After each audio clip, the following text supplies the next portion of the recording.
Hello everyone. तो आज हम लोग पढ़ने वाले हैं कूलम्स लॉ के ढेर सारे क्वेश्चंस और उसके बेसिस पे दो तीन छोटी मोटी बातें। ठीक है, तो लास्ट लेक्चर में हमने काफ़ी कुछ डिस्कस कर लिया था इलेक्ट्रोस्टैटिक्स के बारे में, सब छोटी छोटी बातें थी, उतनी ज़्यादा इंपॉर्टेंट भी नहीं थी। ठीक है, तो चलिए आज हम शुरू करते हैं कूलम्स लॉ से। और आज हम लोग सच में करने वाले हैं ढेर सारे क्वेश्चंस। फिर कूलम्स लॉ का देखेंगे वेक्टर फॉर्म और भी छोटी मोटी चीज़ें, बट शुरुआत करते बेसिक से। कूलम्स लॉ का जो फोर्स पढ़ा था हमने वो था 1/4 pi epsilon naught Q1 Q2 by R square.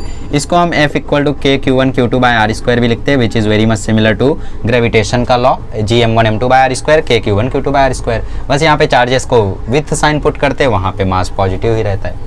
ठीक है, अच्छा एक इंपॉर्टेंट चीज़ आपकी टेक्स्ट बुक में यहाँ पे दी हुई है, that is definition of unit charge from Coulomb's law.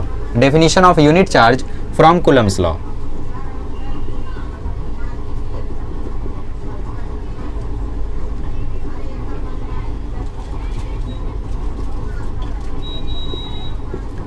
कैसे? मान लेते हैं जो दोनों चार्जेस है वो हैं 1 कूलम्ब के और जो डिस्टेंस उनके बीच की है वो है 1 metre.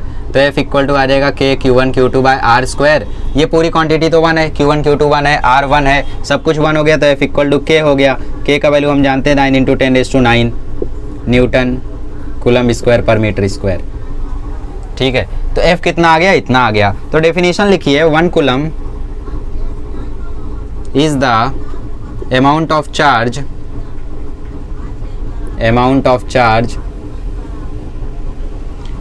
which when placed at a distance of 1 metre. सब कुछ देखो जो आपने लिखा ना वही है। देखो अभी मैं बताता हूँ कैसे। 1 metre from another charge of the same magnitude in the vacuum. अभी देखो मुझे भी याद हो जाएगा, मुझे भी याद नहीं है। From another charge of same magnitude in the vacuum, यही है ना, magnitude in the vacuum experiences a force of 9 × 10⁹ Newton. ठीक है, सही था ना? फोर्स है तो उसको अपन ऐसा भी लिख सकते हैं। ठीक है, चलो यहाँ पे सबसे पहले ध्यान दो, 1 coulomb is the amount of charge which when placed at a distance of 1 metre. 1 coulomb वो अमाउंट है चार्ज का जब एक चार्ज दूसरे चार्ज से, सेम मैग्नीट्यूड का दूसरे चार्ज से 1 मीटर दूर रखा हो वैक्यूम में। 1 coulomb is the amount of charge which when placed at a distance of 1 meter from another charge of the same magnitude in the vacuum experiences a force of this much। यही है definition. तो unit charge अगर आपको define करने आ जाए with derivation तो ऐसे आप डिफाइन करोगे उसको। बोर्ड में आ सकता है ये 3 मार्क का या 2 मार्क का। अच्छा, यहाँ पे एक क्वेश्चन आपको पूछा है, how many electrons are required to accumulate a charge of 1 coulomb. कितने इलेक्ट्रॉन चाहिए होंगे 1 कूलम्ब के चार्ज को एक्यूमुलेट करने के लिए? तो हम जानते हैं Q = NE होता है, 1 कूलम्ब ना, तो ये 1, ये N और E कितना होता है 1.6 × 10⁻19। तो n आ जाएगा 1/1.6 × 10⁻19। अब इसको कैलकुलेट कर लो, आंसर आ गया। सो क्वांटाइजेशन ऑफ चार्ज का ये न्यूमेरिकल था, आपके टेक्स्ट बुक में आगे चल के दिया हुआ था, कैलकुलेट कर लेना, आ जाएगा आंसर। ठीक है, 1 कूलम्ब Q = N नहीं जानते अपन, कुछ भी आपसे पूछ दे तो ऐसे सॉल्व करना। ठीक है, तो हो गया ये आप लोगों का छोटा सा डेफिनेशन यूनिट चार्ज का। अब आगे बढ़ते हैं और कूलम्स लॉ का हम देखते हैं वेक्टर फॉर्म। चलिए, तो अब हम लोग देखते हैं vector form of Coulomb's law.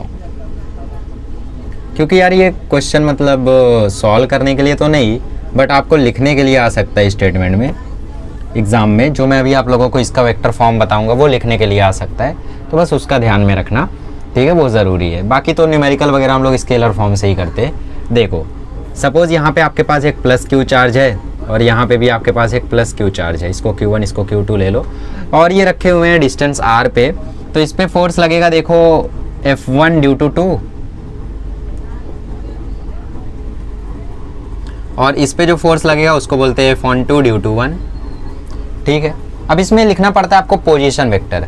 Position vector कैसे? देखो जो आपका F12 ड्यू टू 1 लग रहा है वो Q2 के डिस्टेंस में से Q1 के डिस्टेंस को माइनस करेंगे तो इनके बीच की डिस्टेंस आएगी, है ना, मतलब position vector of second minus position vector of first, vector form में लिख रहे हैं ना, तो पोजीशन वेक्टर हमें लिखना पड़ेगा। सो R2 माइनस R1, और वहीं अगर मैं F1 के लिए लिखूँ तो आएगा R1 minus R2, position vector R1 minus position vector R2। कैसे? अरे भाई ये पहला चार्ज है, इस पे जो फोर्स लग रहा है वो है F12, मतलब force on first due to second. तो इसका पोजीशन वेक्टर क्या आएगा, इसका जो पोजीशन वेक्टर होगा उसमें से उसको माइनस करो तो आएगी इनके बीच की डिस्टेंस R1 माइनस R2। ठीक है, तो अगर इसका वेक्टर फॉर्म लिखें तो ये आएगा F vector equal to K Q1 Q2 by position vector R1 minus R2 का square, F on 1 due to 2। But ये वेक्टर है तो इसका डायरेक्शन भी होता है, इसका डायरेक्शन किस तरफ होगा, पोजीशन वेक्टर के अलॉन्ग है। देखो फोर्स यहाँ, पोजीशन वेक्टर यहाँ, तो डायरेक्शन ये होगा, मतलब R1 माइनस R2 का कैप। यूनिट वेक्टर लिखते ना यहाँ पे हम लोग, नहीं समझे? देखो हम क्या लिखते हैं, F equal to 3 i cap. I cap का मैग्नीट्यूड कितना होता है 1, मतलब ये आई क्या दिखाता है आपको, डायरेक्शन कि एक्स एक्सिस की ओर लग रहा है, मैग्नीट्यूड तो 1 ही है। तो वैसे ये क्या बताएगा, डायरेक्शन बताएगा कि फोर्स किस डायरेक्शन में लग रहा है। तो R1 माइनस R2 का कैप। अब यूनिट वेक्टर कैसे निकालते हैं अपन, यूनिट वेक्टर बताओ। यूनिट वेक्टर हम निकालते हैं, ए कैप अगर आपको निकालना है तो ये आता है vector A upon magnitude of A. कैसे? देखो वेक्टर ए को मैं लिखूंगा ए इंटू इसका डायरेक्शन, डायरेक्शन ए कैप, और मैग्नीट्यूड ऑफ ए क्या है, ए ही है, तो ये कट गया, देखो ए कैप बचा। तो किसी भी चीज़ का अगर हम यूनिट वेक्टर लिखते हैं तो उसको लिखते हैं vector upon magnitude. Vector upon magnitude करो, उसका डायरेक्शन आ जाएगा आपको, क्योंकि वेक्टर अपॉन मैग्नीट्यूड करोगे तो वेक्टर में क्या होता है, मैग्नीट्यूड और डायरेक्शन। नीचे वाले मैग्नीट्यूड से ऊपर वाले का मैग्नीट्यूड कट गया, बचा क्या, डायरेक्शन, तो वही आ गया। तो अगर इसका आपको लिखना है, यूनिट वेक्टर को अगर आपको इस फॉर्म में लिखना है तो कैसे लिखोगे, K Q1 Q2 bye R1 minus R2 का स्क्वायर, यहाँ पे आएगा R1 माइनस R2 अपॉन इसका मैग्नीट्यूड। अब ये स्क्वायर है और ये भी है तो दोनों मिलकर क्यूब हो जाएंगे, तो F on 1 due to 2 is K Q1 Q2 upon R1 minus R2 का क्यूब, मैग्नीट्यूड का क्यूब, और यहाँ पे R1 vector minus R2 vector. अब ये पोजीशन वेक्टर नहीं है, ये पूरा का पूरा वेक्टर है। This is not a position vector, this is complete vector. ये है इसका वेक्टर फॉर्म, किसका, कूलम्स लॉ का। अच्छा, वैसे F21 लिखना चाहो तो F21 लिखना बहुत आसान है। कैसे? पूरा कॉपी करो, K Q1 Q2, R1 minus R2 की जगह लिख दो R2 माइनस R1 का क्यूब। कैसे? देखो एक शॉर्टकट भी है, 2 1 है ना, तो 2 माइनस 1, दैट्स इट, 2 माइनस 1। ठीक है, तो ये कूलम्स लॉ का वेक्टर फॉर्म हो गया, जो आप लोगों को एग्जाम में ये एक्सप्रेशन लिखने के लिए आ सकता है। अब वो पोजीशन वेक्टर कुछ भी बना सकता है, RA minus RB, RB minus RA, है ना, RC माइनस RD, कुछ भी बना सकता है वो। तो आप लोग ध्यान में रखना कि आपसे गलती ना हो, अच्छे से समझो उसको। अच्छा ठीक है, तो ये हो गया कूलम्स लॉ का वेक्टर फॉर्म। आई होप आप लोगों को इसमें सब कुछ समझ में आया होगा, ऐसा कुछ है नहीं जो आप लोगों को ना समझे। F ऑन 1 ड्यू टू 2 लिखना था, क्योंकि वेक्टर लिख रहे थे, तो वेक्टर के पास मैग्नीट्यूड डायरेक्शन दोनों होता है, डायरेक्शन हमने ये दिया। अब इस कैप को हमने वेक्टर अपॉन मैग्नीट्यूड के फॉर्म में लिख दिया, बस आ गया आंसर। ठीक है, तो ये कूलम्स लॉ का वेक्टर फॉर्म था। अब जिनको वेक्टर नहीं आता रहा होगा उनको थोड़ी सी दुविधा हुई होगी, बट कोई बात नहीं, सुविधा है। ठीक है, क्या सुविधा है कि आप इसको ज़्यादा ध्यान मत दो, बिकॉज ये ना तो एंट्रेंस में आएगा और ना ही बोर्ड में आएगा। बस एक इन्फॉर्मेशन थी तो मैंने आपको दे दी। आप टेक्स्ट बुक में देखोगे तो उसमें R12 लिखा है। R12 का मतलब होता है R1 माइनस R2, R21 का मतलब होता है R2 माइनस R1। बट दिक्कत ये है कि कहीं कहीं पे आपको R12 लिखा हुआ मिल जाएगा R2 माइनस R1, और आपके बोर्ड की बुक में R12 को लिखा है R1 माइनस R2। तो ये कन्फ्यूज़न आए ही ना, इसीलिए मैंने ऐसा लिखा है एक्सटेंडेड फॉर्म में। ठीक है, चलिए, सो यहाँ पे क्वेश्चन भी दिया हुआ है, calculate and compare electrostatic and gravitational force between 2 protons which are this much apart and this. ठीक है, तो ये अच्छा क्वेश्चन है। रेशियो पूछा है प्रोटॉन्स का। अच्छा, इलेक्ट्रॉन्स का भी कर सकते हैं ऐसे, न्यूट्रॉन्स का नहीं कर सकते बिकॉज उसमें इलेक्ट्रोस्टैटिक फोर्स नहीं लगेगी। अरे पगला गए हो, न्यूट्रल होता है न्यूट्रॉन, कैसे लगेगी? ठीक है, पागलपन नहीं, अच्छे से ध्यान दे दे। चलिए, सो पहला क्वेश्चन भी हमें मिल गया, टेक्स्ट बुक का ही क्वेश्चन उड़ा देते हैं। Calculate and compare the electrostatic and gravitational force, मतलब आपको रेशियो निकालना है किसका, इलेक्ट्रोस्टैटिक टू ग्रेविटेशनल फोर्स का, Fe/Fg निकालना है आपको for proton, 2 protons which are, वैसे इसका फर्क पड़ेगा नहीं, कितना भी दूर रहने दो, 10⁻15 मीटर दिया है ना, अपनी मर्जी से अपन लेंगे, कितना लेंगे 1 मीटर ठीक है। वैल्यू ऑफ जी आपको दिया है, जी तो आपको याद रहता है, उसको छोड़ दूंगा मैं, मास ऑफ प्रोटॉन लिख देता हूं, value of mass of proton is 1.67 into 10⁻27 kg। अच्छा, चार्ज कितना होता है प्रोटॉन पे, इलेक्ट्रॉन जितना ही होता है, बस पॉजिटिव होता है ना। हाँ, सो इसको मैं अच्छे से लिख देता हूँ, 1.67 इंटू 10⁻27 kg। और चार्ज कितना होता है 1.6 इंटू 10⁻19 कूलम। निकाल सकते हो इसको, ट्राई करो एक बार, आप खुद से ट्राई करो। और इससे आप लोगों का एक बहुत ही बढ़िया सा कंसेप्ट भी क्लियर होगा। अभी तो हम कुछ कर ही नहीं रहे यार, टाइम पास कर रहे हैं। अच्छा, ये चैप्टर बहुत दिन लग जाएगा आई थिंक। मैंने सोचा था इसको 3 लेक्चर में ख़त्म करेंगे, बट अभी पता चला अभी आपको इलेक्ट्रिक फील्ड के लिए मैं 1 लेक्चर लूँगा पूरा, इलेक्ट्रिक फील्ड के लिए। फिर उसके बाद electric field lines, electric flux पढ़ाऊँगा 1 लेक्चर में, और गॉस लॉ भी उसी में पढ़ाऊँगा, electric field lines, electric flux और गॉस लॉ, ठीक है। उसके बाद आप लोगों को इलेक्ट्रिक डाइपोल पढ़ाऊँगा, जिसमें कंटिन्यूअस चार्ज डिस्ट्रीब्यूशन भी पढ़ाऊंगा और copper acting on a dipole भी पढ़ाऊंगा। तो यार ये फील्ड पढ़ाना है, और 2 लेक्चर, 3 लेक्चर, 4 लेक्चर, चलिए तो 6 लेक्चर आराम से बन जाएंगे, हो सका तो 7 लेक्चर भी बन सकते हैं। उतना आसान है नहीं है, जितना लंबा, जितना छोटा लग रहा था मुझे, काफ़ी बड़ा चैप्टर है। अच्छा, निकाल लिया आपने, चलो देखो मैं निकालता हूँ। Fe आएगा 1/k/Q1Q2/r², पूरा मत लिखा करो, k की वैल्यू पता है ना। Fg आएगा Gm1m2/r², तो भाई r² तो कट जाएगा Fe/Fg जब करोगे, बचेगा क्या, k Q1 Q2 और नीचे Gm1 m2। तो k कितना है, k होता है 9 इंटू 10⁻9, चार्ज कितना है 1.6 नहीं समझे, अरे ये भी 1.6, ये भी 1.6, दोनों तो प्रोटॉन ही है, इसलिए 2 बार लिख दिया दोनों को, ठीक। G कितना होता है 6.67 इंटू 10⁻11, M कितना है, M है 1.6 इंटू 10⁻27 इंटू 1.6 इंटू 10⁻27। अप्रॉक्सीमेशन कर रहा हूँ मैं, चोरी कर रहा हूँ पता है, ये काटो ये काटो। अब देखो यहाँ पे आएगा Fe/Fg is equals to 9 into 10⁻9, चलिए 9 इंटू 10⁻9, और यहाँ हो जाएगा 10⁻38।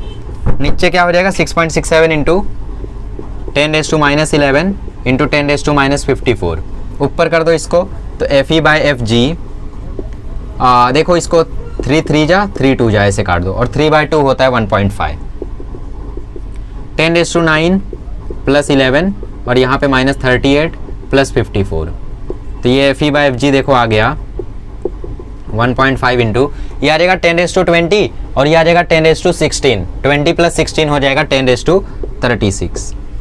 तो आप अगर ध्यान से देखो तो इलेक्ट्रोस्टैटिक फोर्स जो है, इस 1.5 को अगर मैं हटा दूं, तो इलेक्ट्रोस्टैटिक फोर्स ग्रेविटेशनल फोर्स से 10⁻36 टाइम्स ज़्यादा है, समझ रहे हो, 10⁻36 टाइम्स ज़्यादा है भाई इलेक्ट्रोस्टैटिक फोर्स ग्रेविटेशनल फोर्स से, इतना ज़्यादा। ऐसा क्यों, क्योंकि देखो जो आपका k का वैल्यू होता है वो होता है 9 इंटू 10⁻9, और जो एप्सिलॉन का वैल्यू होता है वो होता है 6.67 इंटू 10⁻, सॉरी, जो g का वैल्यू होता है वो होता है 6.67 इंटू 10⁻11। बस यही फ़र्क आ जाता है, कितना कम है देखो, ये 10⁻9, ये 10⁻11, 10⁻20 का फ़र्क तो यहीं आ गया, अब बचा कुछ फ़र्क आगे आ जाता है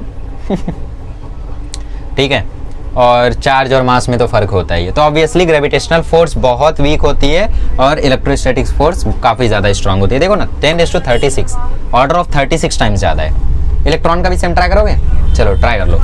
इलेक्ट्रॉन का मास होता है 9.1 इंटू 10⁻31, इसका आंसर कमेंट करो, एक काम करो। और चार्ज होता है माइनस नहीं प्लस में ही कर लो, 1.6 इंटू 10⁻19 कूलम।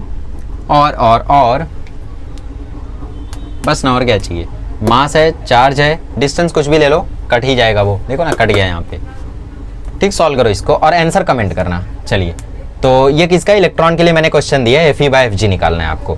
कंपैरिजन छोटा सा आपको दिया है, देख लेते हैं हम लोग। चलिए अब देखते हैं ग्रेविटेशनल एंड इलेक्ट्रोस्टैटिक फोर्स।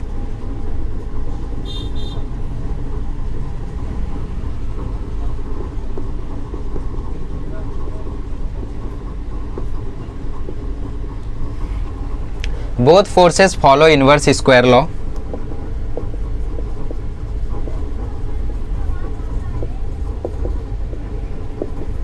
ओबे बोला है वहां पे, ओबे, बट अपन फॉलो लिखेंगे, अबे ओबे बोलने की आदत नहीं है। बोथ आर सेंट्रल फोर्स, है ना, दोनों ही सेंटर टू सेंटर लगती है, मतलब सेंटर पे जो लाइन ज्वाइन करती है उसके लॉन्ग ही लगती हैं। अच्छा, डिफरेंस क्या है, ये तो सिमिलैरिटी हो गई ना, डिफरेंस क्या है, always attractive, gravitational force always attractive, ठीक है, while electrostatic can be repulsive or attractive।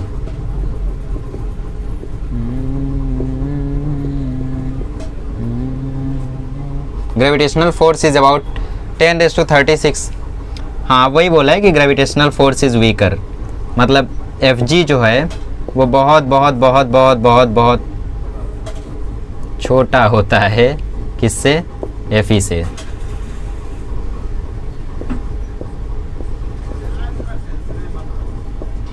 बहुत छोटा, कितना, 36 टाइम्स, ऑर्डर ऑफ 36, मतलब 10⁻36। वही आप इलेक्ट्रॉन का निकालोगे ना तो 10⁻40 के अराउंड आएगा, तो वो भी देख लेना आप लोग।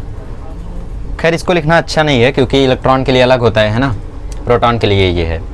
अच्छा, अभी आप लोगों को कूलम्स लॉ के बेसिस पे कुछ क्वेश्चंस फाइनली शुरू करते हैं हम लोग। चलिए अब देखते हैं प्रिंसिपल ऑफ सुपरपोजिशन।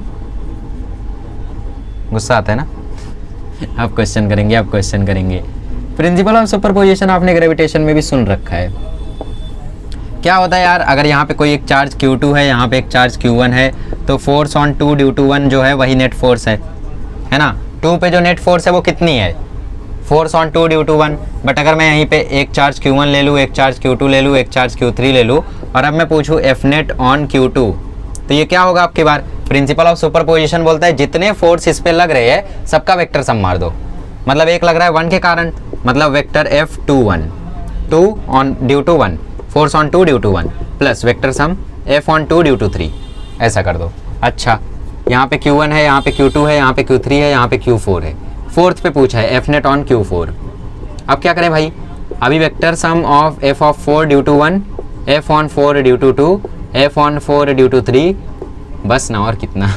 तो ये वेक्टर सम करते जाओ, आंसर मिलता जाएगा। तो यही है प्रिंसिपल ऑफ सुपरपोजिशन, जानते रहोगे आप लोग, पहले भी आप लोगों को मैंने ये बता रखा है, ठीक है। बाकी ये समेशन में लिखना एक फैशन है समेशन में लिखने का, छोड़ो उसको, ठीक है।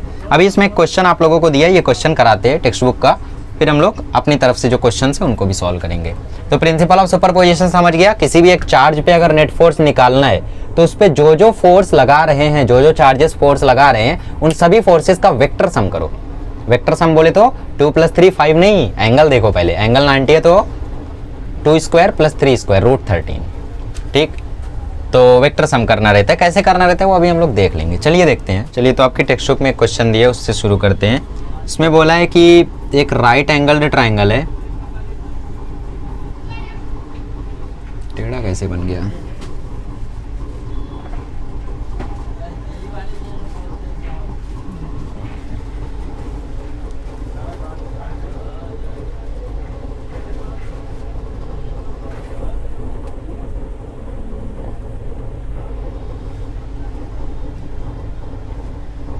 ठीक है। थोड़ा सा यहाँ पे मतलब फ़ोन हिलने लगता है तो अच्छा नहीं लगता है ना। चलो, सो इसके साइड्स हैं A B C।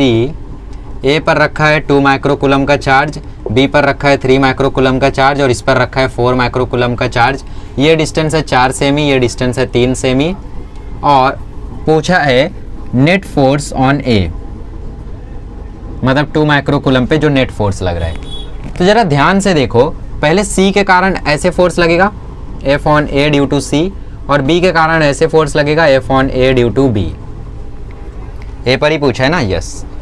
अच्छा निकालते फिर, क्या दिक्कत है। देखो F on A due to C कितना आएगा, वो आएगा के Q1 Q2 by R square. एक बार फॉर्मूला लिख देना चाहिए।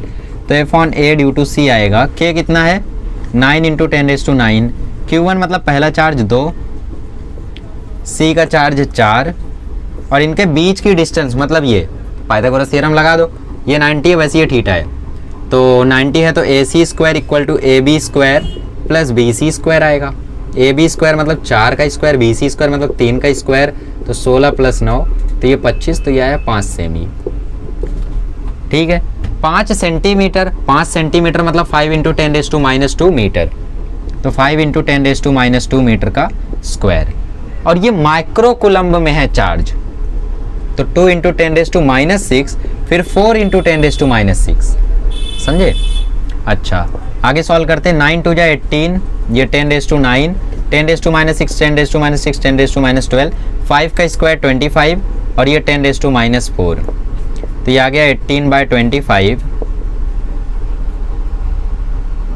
4 भी था ना, ठीक है, 4 इंटू 18, सो 4 इंटू 18, और ये आ गया 10⁻9 -12 प्लस 4, 9 -12 और -4 ऊपर गया, तो ये देखो आ जाएगा -3 प्लस 4, ये बच जाएगा 10⁻1, तो ये आ गया 72/25 इंटू 10, मतलब ये आ गया 720/25। 5 से काट दो चाहिए तो, सो 5 1 जा 5, 5 4 जा 20, 5 4 जा 20 डिवाइड बाय 5।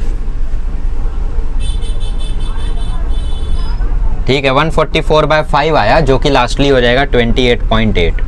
ये इतना फोर्स लग रहा है ए पे सी के कारण। अब force on A due to B निकालते हैं, तो वो आएगा 9 इंटू 10⁻⁹, मतलब के Q1 कितना 2 और Q2 कितना 3, R कितना 4, 4 का स्क्वायर 16 और 10⁻⁻⁴। 9 2 जा 18, 3 जा 54/16, 2 3 जा 6, 6 9 जा 54, 27/8, यस करेक्ट। और ये 10⁻1 अगेन आ जाएगा, तो F on A due to B आ जाएगा 27/4, 270/4 आ जाएगा, तो F on A due to B आ जाएगा 160 नहीं 185 मे बी 135 डिवाइड बाय 2, मतलब ये आ जाएगा 50। अरे यार क्या हो गया मेरी कैलकुलेशन को, छाप लेता हूँ, 33.7।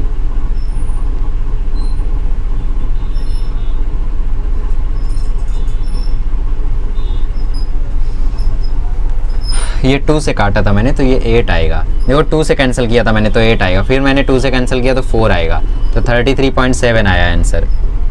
अब इसका रिजल्टेंट निकालना है। रिजल्टेंट कैसे आएगा देखो,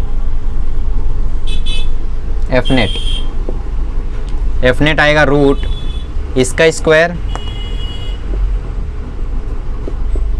प्लस इसका square plus 2 into this 28.8 into 33.7 into cos theta. अच्छा एंगल तो हमें पता ही नहीं था, तो थीटा नहीं पता है, कॉस थीटा तो पता कर सकते हैं। देखो कॉस थीटा क्या आएगा, adjacent upon hypotenuse, adjacent 4 hypotenuse 5, 4/5, तो ये रूट में आ जाएगा 28.8 का स्क्वायर प्लस 33.7 का square plus 2 into 28.8 into 33.7 into 4/5। अब इसको कैलकुलेट कर लेना, मैं आंसर लिख देता हूँ 59.3 न्यूटन। जी हाँ, क्योंकि कैलकुलेशन बहुत हार्ड है। अरे टेक्स्ट बुक वाले ना समझे यार, इनको ऐसा क्वेश्चन देना चाहिए जिसमें कैलकुलेशन ईजी हो जाए लास्टली। ऐसा क्वेश्चन देते यार, देखो ना कितना लेंदी कैलकुलेशन है यार। कुछ ऐसा देना चाहिए था कि force on A due to C आ जाए 9, force on A due to B आ जाए 25, और हमें दोनों का रूट पता है तो आसानी से थोड़ा सा सॉल्व हो जाता है ना। 9 का स्क्वायर प्लस 25 का square plus 2 into 9 into 25 into 4/5, easy था। खैर ये था आप लोगों का सॉल्व करने का मेथड प्रिंसिपल ऑफ सुपरपोजिशन से। समझ में आया? ए पर जितने लोग फोर्स लगा रहे सबका फोर्स लो और फिर वेक्टर सम कर दो। चलिए क्लियर हो गया। चलिए इस क्वेश्चन को कॉपी कर लो, इंपॉर्टेंट है, आ सकता है आपको एग्जाम में 3 मार्क के लिए वो भी। चलिए आगे बढ़ते हैं। अच्छा डायरेक्शन क्या होगा, रिजल्टेंट का डायरेक्शन देखो ऐसा होगा बीच में कहीं पे। अच्छा किसका फोर्स ज़्यादा होगा, 4 कूलम वाले का, 4 माइक्रो कूलम वाले का, या 3 माइक्रो कूलम वाले का? वो अपन कह नहीं सकते। अरे कह सकते हैं ना, देखो निकाले, ये आया है 28.8 और वो आया 33.7, तो किसका ज़्यादा है? बी का ज़्यादा है। क्यों? जबकि सी पे तो 4 माइक्रोकूलम है, उधर तो 3 ही माइक्रोकूलम है, फिर भी वो ज़्यादा कैसे लगा ले रहा है? क्योंकि यहाँ पे डिस्टेंस कम है। अगर आप चार्ज बढ़ाओगे तो वो 1 टाइम बढ़ेगा, डिस्टेंस बढ़ाओगे तो फोर्स डबल बढ़ेगा, उसका स्क्वायर टाइम्स बढ़ेगा। तो डिस्टेंस देखो घटा है यहाँ से, तो फोर्स ज़्यादा बढ़ गया। और जब चार्ज, चलिए नेक्स्ट क्वेश्चन देखते हैं। नेक्स्ट क्वेश्चन में यहाँ पे आपके पास एक इक्विलेटरल ट्रायंगल है, यहाँ पे एक प्लस क्यू चार्ज है, यहाँ भी एक प्लस क्यू चार्ज है, यहाँ भी एक प्लस क्यू चार्ज है, एंगल है 60 डिग्री, एंगल है 60 डिग्री, एंगल है 60 डिग्री, साइड है ए। ठीक, चलिए मुझे बताओ, ये बी है, ये सी है, ये ए है, मुझे बताओ F net on plus Q at B कैसे निकालोगे? बी पे नेट फोर्स, चलो मान लेते हैं जो सी फोर्स लगा रहा है वो है F of B due to C, और ये है F on B due to A. तो F on B due to C को मान लेते हैं F1 और F on B due to A को मान लेते हैं F2। ठीक है, तो इसी का तो वेक्टर सम हमें करना है, ये 60 डिग्री है तो ये भी 60 डिग्री होगा। यार ये क्वेश्चन हमने ग्रेविटेशन में बहुत सारे किए, तो ध्यान से देखो तो F1 की वैल्यू आएगी K Q square by R square, R बोले तो ए, और F2 को ध्यान से देखो तो ये आएगा K Q square by A square, दोनों सेम है। तो F equal to F1 equal to F2 है, और सबकी वैल्यू क्या है? K Q square by A square. तो एफ नेट निकाल लो, एफ नेट क्या आएगा? Root F1 square plus F2 square plus 2F1 F2 cos 60, तो ये आएगा root F1 square plus F2 square plus 2F1 F2 cos 60 कितना होता है? 1/2, 2 से 2 कट जाएगा, तो ये आएगा F1 square plus F2 square. यार सब तो F ही है ना, तो सबको F ही क्यों नहीं लिख रहा हूँ मैं? F ही बोला मैंने, F ही नहीं बोला, ठीक है, फेरस प्लस F स्क्वायर, 2 से 2 तो कट गया, F जाए F स्क्वायर, तो ये हो गया रूट 3F स्क्वायर, 3 पे रूट आया, F से रूट हटा, तो F नेट आ गया रूट 3F, और F की वैल्यू हमें पता थी K Q square by A square. So अगर आपको ग्रेविटेशन याद हो तो उसमें भी फॉर्मूला आया था root 3gm square by R square या ए स्क्वायर। मजा आया? एक और क्वेश्चन दूँ, कर ले जाओगे? कैसे करते हैं? सिंपल मेथड है, जिसके ऊपर नेट फोर्स निकालना है उसके ऊपर जितनी फोर्सेस लग रही हैं उनको लो और उनका वेक्टर सम कर दो, काम खत्म। क्लियर? चलो अच्छा, एक और क्वेश्चन देता हूँ, सेम टू सेम देता हूँ। टीचर्स ऐसा बोलते हैं ना, कई बार मैंने भी सुना है। एक और क्वेश्चन दे रहा हूँ, एकदम सेम टू सेम दे रहा हूँ, कोई चेंज नहीं होगा, बस ये चेंज होगा। मतलब कितना हिपोक्रेसी है, देखो सेम क्वेश्चन दे रहा हूँ, कुछ भी चेंज नहीं है, कुछ भी चेंज नहीं है, बस ये मैंने चेंज किया और उन्होंने वो चेंज किया, आंसर में जमीन आसमान का फर्क आ जाएगा। वैसे ही अपने भी आंसर में आएगा, देखो। चलिए मैं इसको रफ कर दूं, ले लो फोटो, ले लो, हमारी भी ले लो चीज। चलिए आगे बढ़ते हैं।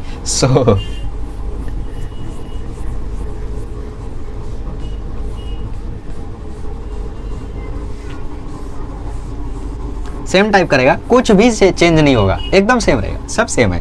देखो सब सेम है, दिखाता हूं मैं, देखो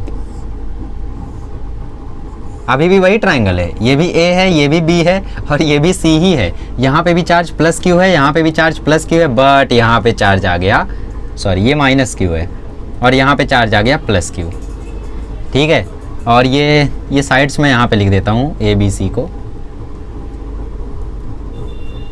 60 डिग्री है, 60 डिग्री है और 60 ही डिग्री है। और ए बी सी कैसे निकालूँ मैं? चलो ए बी सी। अब आपसे क्वेश्चन में पूछा है सबकी साइड सेम है, कुछ चेंज नहीं, देख रहे हो साइड भी सबकी ए है, चार्ज भी सब जगह क्यू है, बस एक जगह माइनस क्यू आ गया, उससे कोई फर्क तो पड़ेगा नहीं, आंसर तो रूट 3F आना है। ऐसे बोलते ना टीचर्स, ऐसे बोलते जैसे आंसर वही आना है, कुछ चेंज ही नहीं आना है, बट बहुत बड़ा चेंज आएगा। देखो ये माइनस क्यू है, बी पर जो चार्ज रखा है वो माइनस क्यू, और आपसे पूछा है F net on plus Q at सी।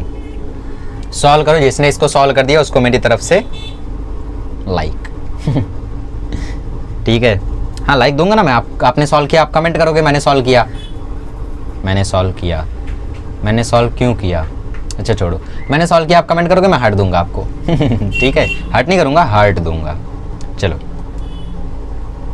इसके बाद स्क्वायर का क्वेश्चन करेंगे, फिर कुछ इंपॉर्टेंट टाइप के क्वेश्चन होते हैं कि चार्ज को कहाँ पे प्लेस करें, उस टाइप के क्वेश्चन अक्सर आ जाते हैं नीट में, तो वो भी हम लोग देख लेंगे और फिर उसके बाद लेक्चर को स्टॉप करेंगे। फिर तो काफ़ी कुछ है भी, इलेक्ट्रिक फील्ड है, फिर electric field lines, electric flux, Gauss law, dipole moment, continuous charge distribution, इतने टॉपिक्स बाकी हैं। 4 वीडियोज़ और शायद लगेंगे। हो गया सॉल्व। देखो ज़्यादा टाइम ले लिया मैंने। ये माइनस क्यू, ये प्लस क्यू चार्ज है तो इसके कारण फोर्स ऐसे लगेगी F/c ड्यू टू ए। ये माइनस क्यू चार्ज है तो इसके कारण फोर्स ऐसे नहीं लगेगी, इसके कारण फोर्स ऐसे लगेगी, तो F/c ड्यू टू ए। तो चेंज क्या आएगा इसके कारण? इसके कारण एंगल में चेंज आएगा। ये पूरा 180 डिग्री होता है, ये 60 है, तो ये कितना होगा 120 डिग्री। समझे? तो मैग्नीट्यूड तो सेम ही रहेगा। F/c ड्यू टू ए को ले लो F1, F/c due to B को ले लो F2। मैग्नीट्यूड तो सबका सेम है, F1 equal to F2 equal to F equal to K Q square by A square ना। मैग्नीट्यूड सबका सेम रहने वाला है। अब कुछ लोग बोल रहे हैं कि F/c ड्यू टू बी का माइनस के Q square by A square आएगा। ज़रूरत नहीं है, विथ साइन हम लोग यहाँ पे नहीं पुट करते हैं। ठीक है, चलिए तो सॉल्व करते हैं। Root F1 square plus F2 square मतलब F square plus F square plus 2F square cos 120। Cos 120 होता है -1/2, तो 2F square plus 2F square into -1/2, 2 से 2 cancel, so 2F square minus F square, so ये आया root में F square, तो ये आया F, तो ये आया के Q square by A square.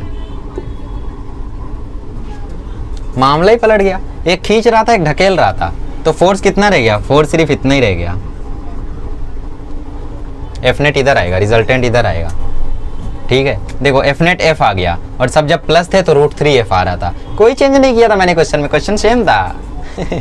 उल्लू बनाया तुम्हें। ठीक है, चलो आगे बढ़ते हैं। चलिए क्वेश्चन में थोड़ा सा चेंज करते हैं, ज़्यादा चेंज करेंगे अब की। यहाँ पे Q है, यहाँ पे 2Q है और यहाँ पे 3Q है, सब प्लस में, और ये रखे हुए एक ट्रायंगल पे। ट्रायंगल भी चेंज है अब की बार। ट्रायंगल का मूड अच्छा नहीं था। ये 90 डिग्री है, ये 45 डिग्री है और ये भी 45 डिग्री है। डिस्टेंस भी अब की बार अलग अलग है। ये आपका है √2a, तो side opposite to 45 degree is 1/√2a, मतलब ये है a और ये है a। तो क्वेश्चन में पूछा है F नेट ऑन 3Q, तो Q वाला ऐसे फोर्स लगाएगा, ये वाला ऐसे फोर्स लगाएगा, एंगल 45 डिग्री आएगा। इसको ले लो F1, इसको ले लो F2। F1 की वैल्यू लिखो ज़रा। F1 की वैल्यू आएगी K मतलब K। Q1 कितना है 2Q, Q2 कितना है 3Q। R स्क्वायर मतलब इसके बीच के डिस्टेंस का स्क्वायर, इसका स्क्वायर क्या हो जाएगा 2a स्क्वायर, √2 का स्क्वायर 2, a का स्क्वायर a स्क्वायर। तो F1 आएगा 6KQ square by 2a square, मतलब ये आएगा 3KQ square by a square. अच्छा, F2 निकालो ज़रा। F2 क्या आएगा? F2 आएगा, इधर लग रहा है ना, हाँ वही है K। Q1 कितना है Q, Q2 कितना है 3Q और R स्क्वायर, इनके बीच की डिस्टेंस कितनी है a, तो a स्क्वायर। तो ये आया 3KQ square by a square. अरे ये क्या जादू हो गया? जादू, दोनों फोर्सेस सेम। कैसे सेम आ गई दोनों फोर्सेस? ऐसा कैसे हो गया यार? दोनों फोर्सेस सेम आ गई, F1 भी सेम है, F2 भी सेम है। ऐसा तो पिछली बार हुआ था। ऐसा इसलिए हो गया क्योंकि यहाँ पे डिस्टेंस देखो, यहाँ पे √2a था, √2 का स्क्वायर कितना होता है 2, और 1 का स्क्वायर कितना होता है 1 ही होता है। यही फर्क आ गया। √2 का स्क्वायर हुआ, 2 ने काटा, 1 का स्क्वायर हुआ, 1 ही रह गया, किसी ने नहीं काटा, तो सेम आ गया। तो F1 F2 का इक्वल है, मतलब मैंने सही क्वेश्चन बना लिया था, खुद से बनाया था, मेरा क्वेश्चन है। ठीक है, बाकी पिछले क्वेश्चन आप लोगों को हर किसी के लेक्चर में दिख जाएंगे और हर बुक में आप लोगों को दिख जाएंगे। तो F नेट क्या आएगा बताओ? Root F1 square, F1 F2 दोनों सेम है ना, तो F ही ले लो, F ही ले लो, plus 2F1 F2 cos 45। so ये आ गया 2F square plus 2F square cos 45 is 1/√2। so ये आएगा 2F square plus √2F square. अब यहाँ पे क्या करें? दिक्कत है ना? क्यों दिक्कत है? क्योंकि यहाँ पे ये तो ठीक है, 1/√2 है, काट दिया उसने। अब इसको रिजॉल्व करना मुश्किल है। अगर हम इसको वैसा कर देते तो भी वैसा नहीं हो पाता, ऐसा हो ही जाता, ऐसा करना भी वैसा। अब ठीक है, तो अब एक काम करो, f को कॉमन लेके निकाल दो बाहर, अंदर बचा 2 + √2। ये हो गया इसका वैल्यू। तो आंसर आया √2 + √2 KQ²/A²। ये हो गया एफ नेट। खुद से बनाया था इसलिए उल्टा सीधा आंसर आया, बट ठीक है। समझ में आ गया ना कैसे सॉल्व करते हैं वैसे क्वेश्चंस? कर ले जाओगे? कोई भी क्वेश्चन दे दूं, कोई भी क्वेश्चन दे दूं, सॉल्व हो जाएगा। सॉल्व करो। -3Q हो गया, कोई चेंज नहीं हुआ है, पूरा क्वेश्चन सेम है, सब कुछ सेम है बच्चों, खाली -3Q कर दिया मैंने, है ना। चलो तो इसको सॉल्व करो और फिर आंसर कमेंट करो आप लोग कितना आता है। चलिए अब क्वेश्चन लेते हैं स्क्वायर पे। ABCD D पर रखा है एक -Q। अच्छा अब की बार अंदर रख देता हूँ। ये रखा है -Q, ये रखा है +Q, ये रखा है +Q, यहाँ भी रखा है +Q, और आपसे पूछा है F net on -Q। Distance है A।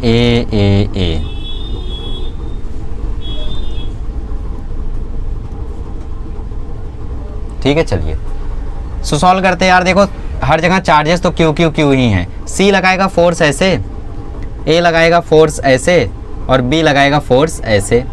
तो ये लगा F1, ये लगा F2, ये लगा F3। हर एक का मैग्नीट्यूड तो सेम ही रहने वाला है। तो F1 = F2 = F3, नहीं हर एक का नहीं, बट F1 F2 तो इक्वल रहने वाला है, जो कि होगा KQ²/A²।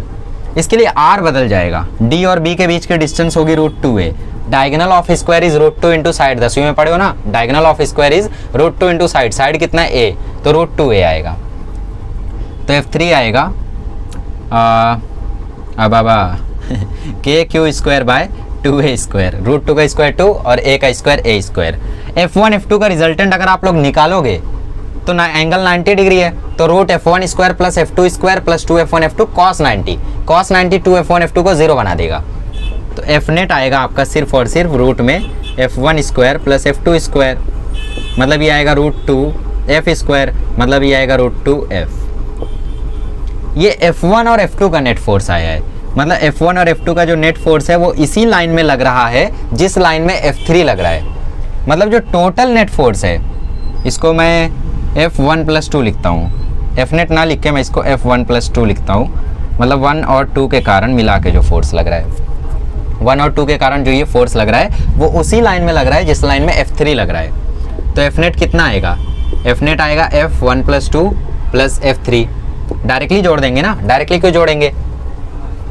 क्या क्यों जोड़ेंगे भाई? एक ही लाइन पे है, यहाँ भी फोर्स 5 न्यूटन लग रही है, यहाँ से भी फोर्स 3 न्यूटन लग रही है, तो 8 न्यूटन ही बोलोगे ना। अच्छा ऐसे नहीं समझते हो, बहुत हल्के हो तुम। देखो F² + F² + 2F² cos 0। 0 क्यों? मेरी मर्जी? अरे भाई तुम्हारी मर्जी कैसे? एंगल 0 रहेगा ना यार, एक ही लाइन पे है, ये वेक्टर इसी लाइन में, ये वेक्टर इसी लाइन में, 0 डिग्री। तो 180 कब आता है? जब ऐसे हो, अपोजिट हो गया ना, तो 180। तो ये आएगा 4F²। cos 0 तो 1 होता है ना, तो F² F² 2F² 4F²। देखो आया 2F, और 2F कैसे आ सकता है? F + F से डायरेक्टली। ठीक है, तो वही किया है मैंने। F1 + 2 कितना है? √2F, और F3 कितना है? F3 है KQ²/2A²। तो F की वैल्यू डाल दो, √2 KQ²/A² + KQ²/2A²। KQ²/A² ले लो कॉमन, तो इसका आंसर याद ही हो जाता है सबको, √2 + 1/2F। √2 + 1/2F ये होता है इसका आंसर। सिंपल है, बहुत चिंदी है, इसमें कोई भारी साइंस नहीं था जो आप लोगों को ना समझ में आया हो, बहुत ही चिंदी था। अब इसी में हम लोग थोड़े बहुत चेंजेस करके करते, कुछ नहीं चेंज करेंगे, सब सेम रखेंगे। एक को माइनस बना देंगे माइनस नहीं बनाएंगे, बिकॉज हाँ सोच सकते हैं हम लोग माइनस के बारे में, देखते हैं क्या करना है। चलिए सो एक क्वेश्चन मैं बनाता हूँ, देखता हूँ कैसा बनता है, ज़्यादा डेंजर ना बन जाए बस। यहाँ पे है Q, यहाँ पे है 2Q, यहाँ पे है 3Q, यहाँ पे है 4Q ठीक है, और हमें नेट फोर्स निकालना है एफ नेट ऑन 4Q। चलो भाई, सो इसके कारण ऐसा, इसके कारण ऐसा और इसके कारण ऐसा, है ना, सब प्लस हैं, तो 2Q के कारण भी इसी साइड लगेगा, तो इसके कारण जो लगा वो F1, इसके कारण जो लगा वो F2, इसके कारण जो लगा वो F3। F1 F2 का जो रिजल्टेंट होगा वो अब इस लाइन पे नहीं आएगा। तो ये क्वेश्चन बहुत ही निहायती घटिया क्वेश्चन है। क्यों? क्योंकि यहाँ पे जो चार्जेस थे वो अलग अलग थे, और चार्जेस अगर अलग अलग है तो जो फोर्स है वो सेम नहीं रहेगी, और फिर रिजल्टेंट उसी लाइन पे नहीं आएगा। तो क्या करें फिर? कुछ नहीं, रहने देते हैं। ठीक है, चलो मुझे बताओ, यहाँ पे Q चार्ज है, अब बताओ कितना होगा इस Q चार्ज पे F नेट कितना होगा? F net on Q centre पे रखा है स्क्वायर के, सॉल्व करना पड़ेगा यार।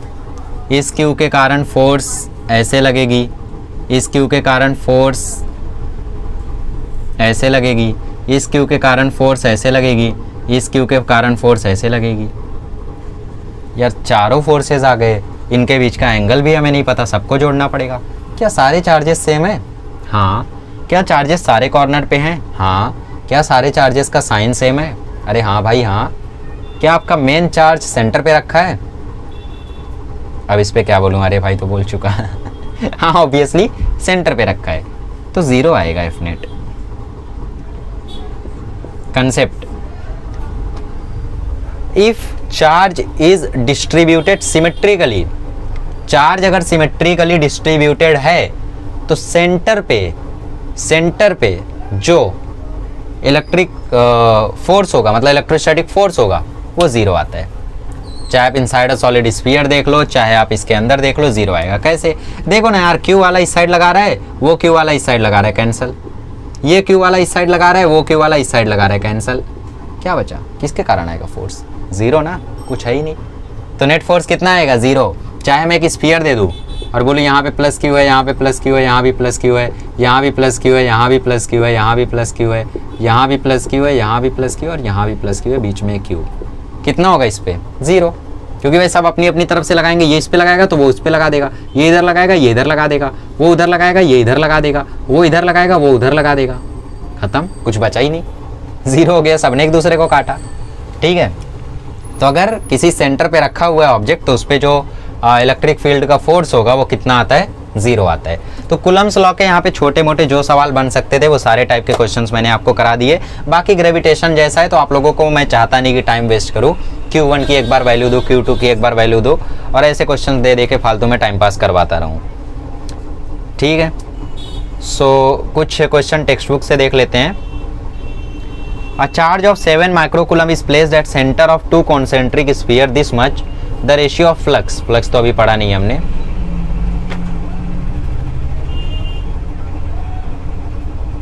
ठीक है, बाकी सारे क्वेश्चंस इस टॉपिक के नहीं हैं, तो इनको हम लोग पढ़ लेंगे, तो ज़रूर पढ़ेंगे। ठीक है, ज़रूर सॉल्व करेंगे। Calculate the resultant force on each charge, this much charge are placed at corner of square. अच्छा, एक क्वेश्चन है, देखो एक क्वेश्चन है, तो वो क्वेश्चन को हम लोग सॉल्व कर लेते हैं। ये कंसेप्ट समझ गया ना? अगर चार्ज, अच्छा अगर मैं बोले ये एक माइनस Q है, तो 0 नहीं आएगा। क्यों 0 नहीं आएगा? क्योंकि तब देखो इसके कारण जो ये रिपल्सन फोर्स वहां लग रहा था, वो फोर्स अब यहीं लगेगा, तो ये तो 0 हो जाएगा कैंसिल होके, बट ये दोनों ऐड हो जाएंगे, तब कितना लगेगा? कैलकुलेट कर लें? चलो फिर मजा करते हैं यार, पूछते कहाँ हो।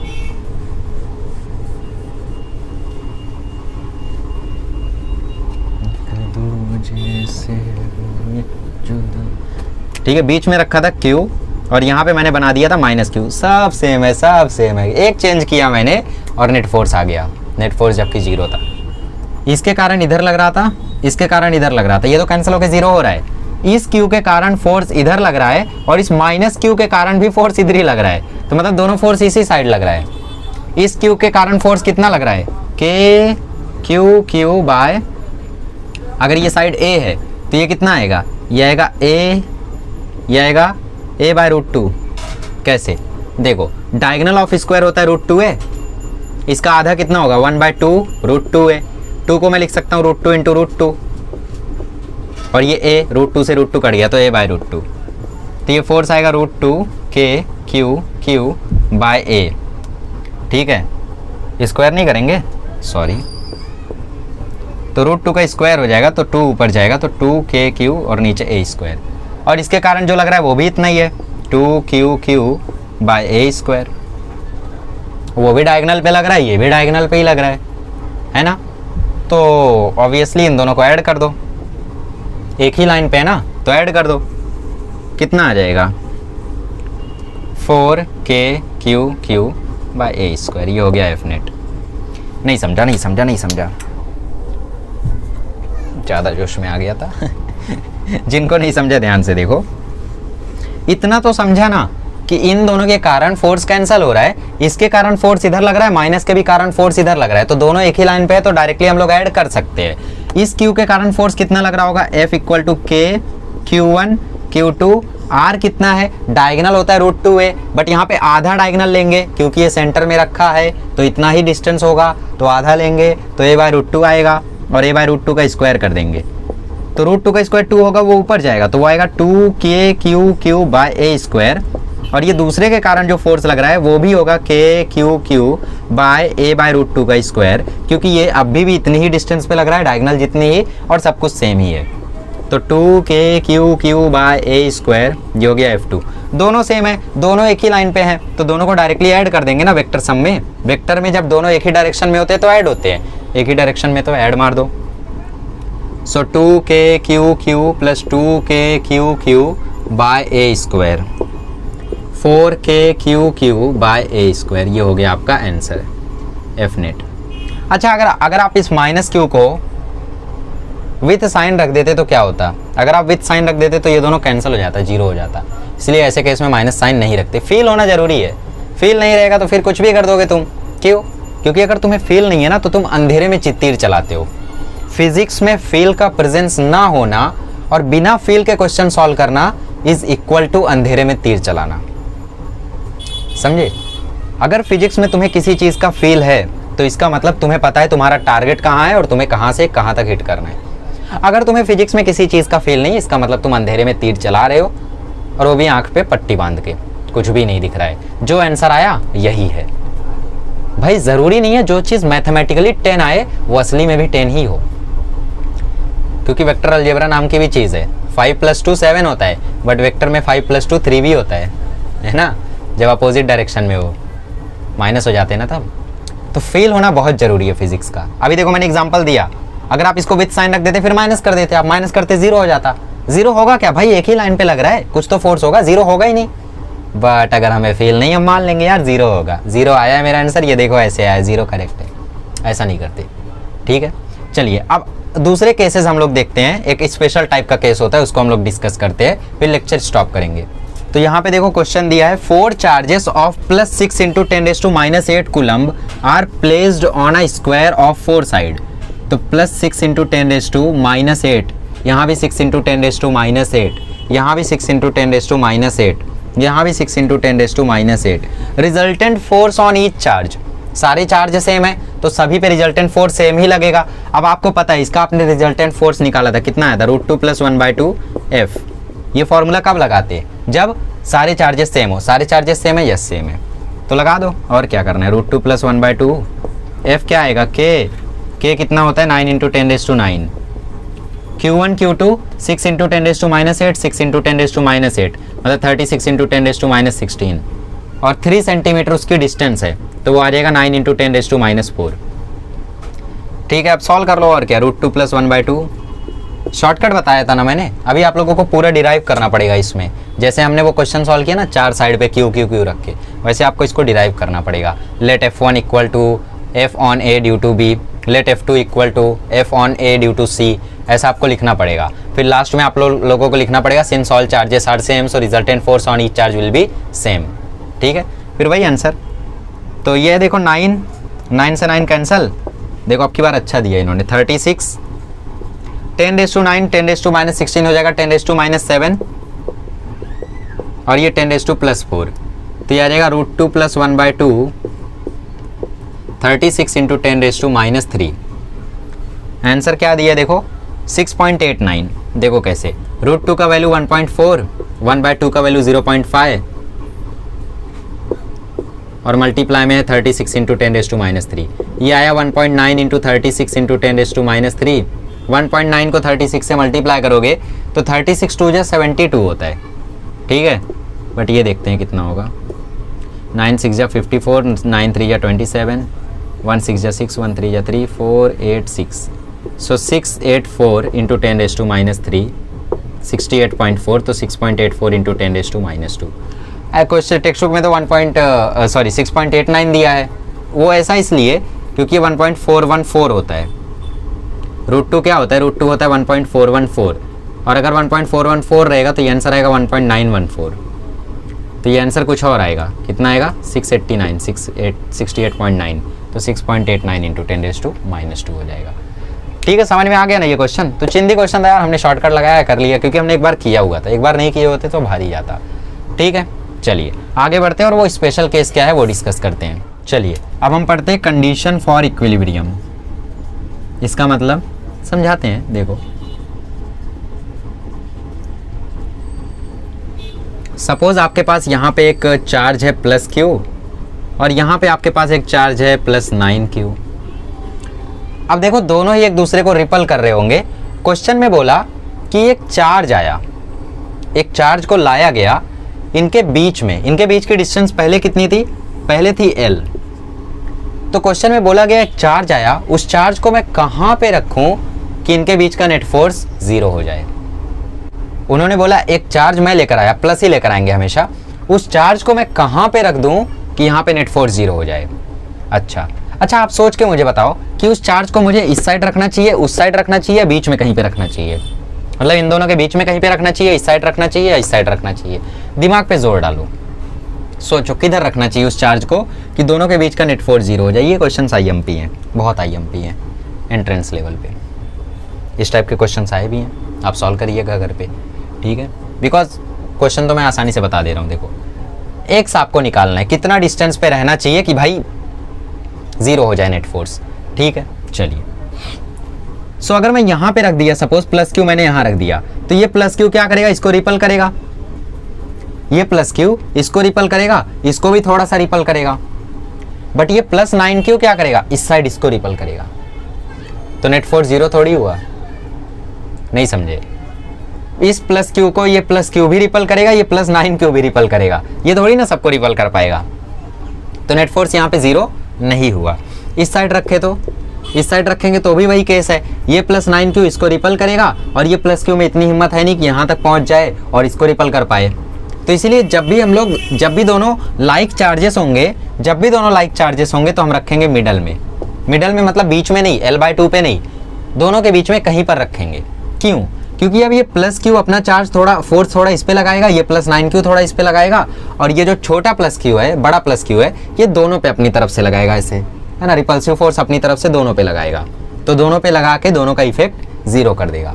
उसके लिए डिस्टेंस का फैक्टर है कि कौन सी डिस्टेंस पर रखे कि ऐसा हो जाए। तो जब भी लाइक चार्जेस हो तो याद रखना दोनों के बीच में रखेंगे, क्योंकि एग्जाम में आपको वैल्यू सेम रखेगा, वैल्यू रखेगा at the distance of l/6 in the middle, at the distance of l/4 नहीं at the distance of l/6 between two charges, at the distance of l/6 opposite to +9q, at the distance of l/6 opposite to +q, at the distance of +9q, और अब की बार distance change कर देगा। तो 3 option में तो वो same distance रखेगा और यही घुमाएगा कि कहाँ रखना है। तो जिसको पता है कहाँ रखना है वो डायरेक्ट आंसर मार सकता है, इसलिए फील जरूरी है, ठीक है। देखो इधर रखना है, हमें पता चल गया। मान लेते कि यार ये डिस्टेंस जहाँ पे हमने, अच्छा किसके पास रखना होगा, 9q वाले के पास कि छोटे वाले q के पास, हमें पता नहीं। तो यार मान लेते हैं कि यार इसके पास रखना है, तो ये डिस्टेंस अगर x है तो ये डिस्टेंस हो जाएगी l-x, ये डिस्टेंस x है तो ये डिस्टेंस हो जाएगी l-x। अब दोनों के बीच में नेट फोर्स 0 रखनी है, तो F नेट हो गया 0, मतलब F1 - F2 0 के इक्वल है, मतलब दोनों फोर्सेज क्या है, इक्वल है ना। क्यों? क्योंकि भाई ये दोनों अपोजिट फोर्सेज हैं, ये एक यहाँ पे लगा रहा है, ये एक यहाँ पे लगा रहा है, तो F1 - F2 लिखेंगे ना, अपोजिट है, 180 डिग्री पे है, तो F1 - F2 लिखेंगे। तो F1 - F2 अगर 0 है तो F1 F2 के इक्वल रहना चाहिए, तो K Q1 Q2 bye r² मतलब x² equal to K Q1 Q2 r² मतलब l - x का whole square. K Q Q सब कट गया, ये हो गया l माइनस एक्स का whole square upon x square equal to 9। अब लीजेंड लोग इसको ओपन करेंगे, नहीं भाई रूट ले लो, रूट लोगे तो l minus x upon x equal to 3 आ जाएगा प्लस माइनस में, तो l minus x equal to एक तो 3x आएगा और एक l minus x equal to minus 3x आएगा, तो l इक्वल टू 4x आएगा, एक x आएगा l/4 और एक आएगा माइनस 4x, एक x आएगा माइनस l/4। माइनस l/4 का मतलब क्या है, माइनस l/4 का मतलब है इस तरफ, डायरेक्शन पता है ना, इस तरफ नेगेटिव होता है, माइनस l/4 मतलब यहाँ पे कहीं, और मैंने आपको ऑलरेडी बता दिया यहाँ पे कहीं वो सही नहीं होगा, तो ये वाला करेक्ट है सिर्फ, मतलब l/4 पे रखना पड़ेगा।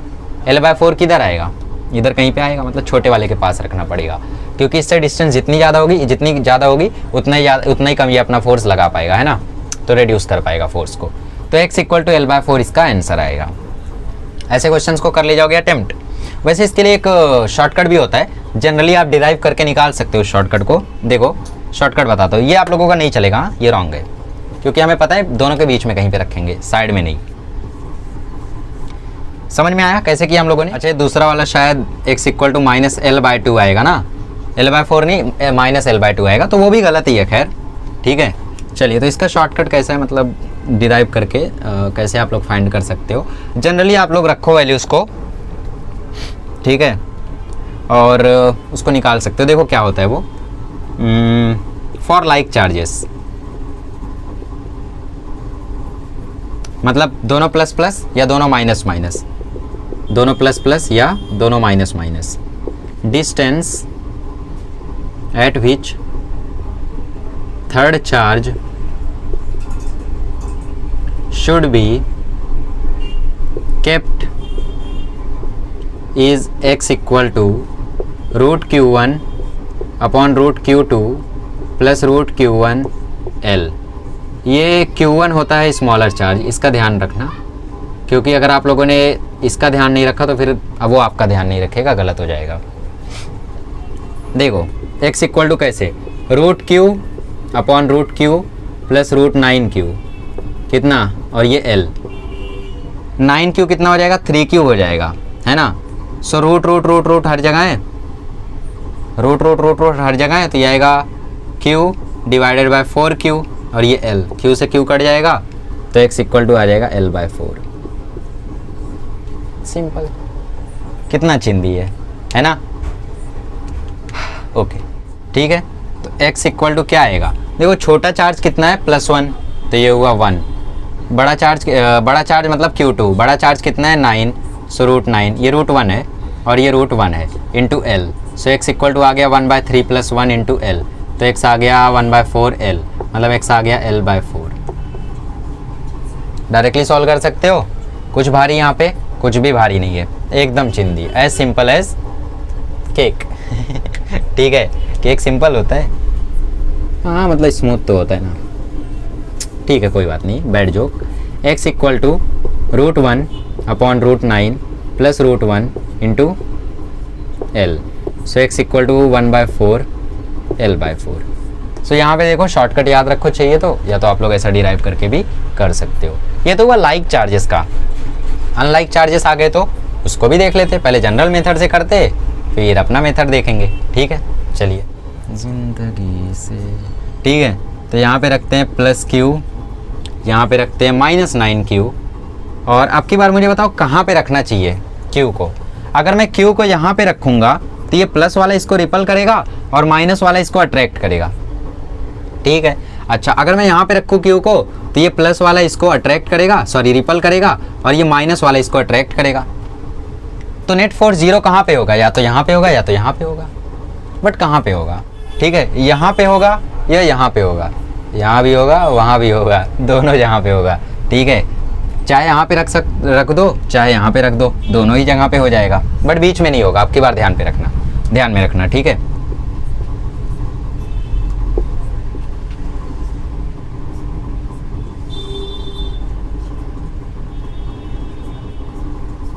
ठीक है सॉल्व करते हैं। यहाँ पे रख दिया +q चार्ज, सो k अगर ये डिस्टेंस l था और ये डिस्टेंस x है, सो इस चार्ज से डिस्टेंस x है और उस चार्ज से डिस्टेंस x + l है।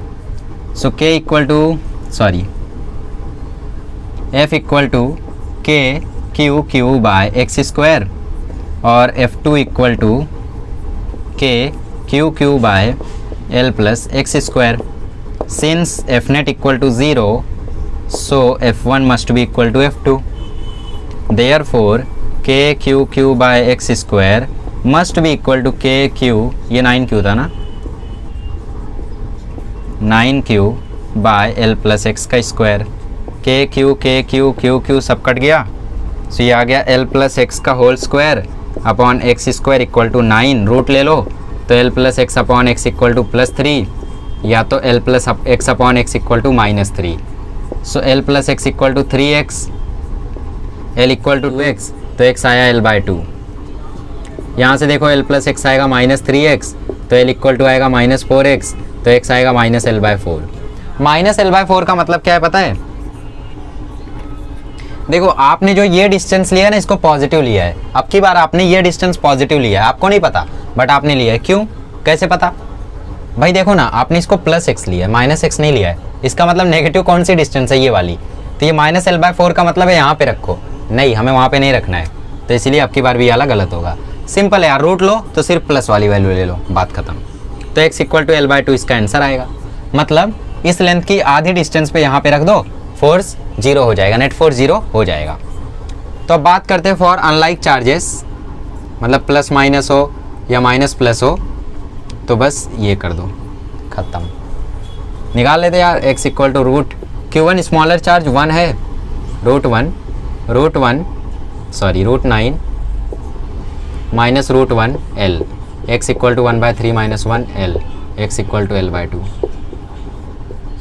तो शॉर्टकट याद रखो, सही है. शॉर्टकट में ये भी झंझट नहीं होगी कि किसको लेना है किसको नहीं लेना है ना. तो सिंपली इसको याद रखो, काम खत्म करो.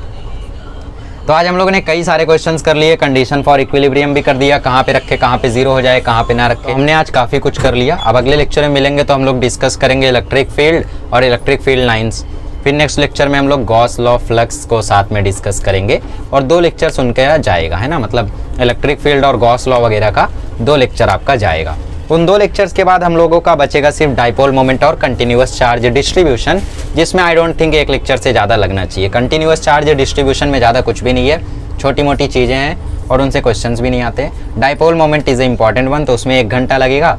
चार्ज डिस्ट्रीब्यूशन चाहूँ तो 2 मिनट में भी करा सकता हूँ, ना चाहूँ तो 10 मिनट में. ठीक है, चलिए मिलेंगे अगले लेक्चर में. अभी तो ये चलता रहेगा. ठीक है, चलिए, थैंक यू सो मच.